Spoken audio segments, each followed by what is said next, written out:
So guys, let me tell you quickly the nerve supply of ear. Okay, you have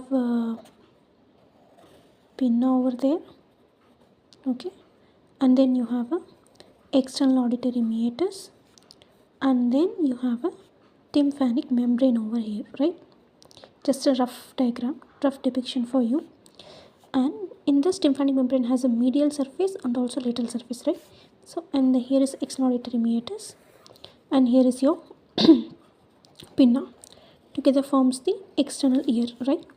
So we have come to a middle ear. We have come to a medial surface of tympanic membrane, and just imagine this is a wall, that 6-walled cavity of a middle ear, right? And here comes the inner ear. Okay, now it is just a very rough overview of a nerve supply, right? Here you have a medial and lateral surface, right?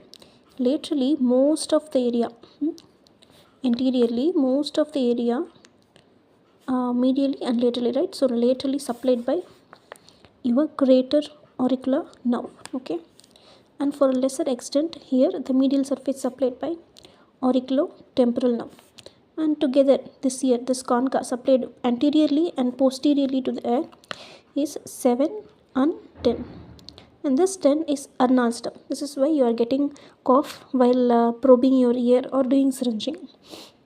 Okay, so this is about greater auricular nerve, auriculotemporal nerve, 7th and 10th nerve.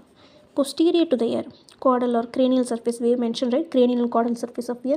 Just for a simpler understanding, I'm telling it as a anterior and posterior. Posteriorly, the part is again supplied by 7 and 10 medially. Okay, and rest all the parts supplied by greater auricular nerve, and for some extent above it is supplied by lesser occipital nerve. Okay, so whole of the pinna supplied by greater auricular nerve, lesser occipital nerve, auriculotemporal nerve, and 7 and 10. Coming to the external auditory meatus, here again this 10 is pulled to here. Okay, 10th, and also this auriculotemporal nerve. See, anatomy is always about understanding. More than understanding, it's about memorizing, right? So here you remember the 10 pulled here and auriculotemporal nerve also. The TM, lateral and medial surface again this ATN, auriculotemporal nerve, the 10th nerve, and the one that left behind, no, tympanic membrane wants to join with this two. So tympanic membrane lateral surface supplied by auriculotemporal, 7th nerve and 10th nerve.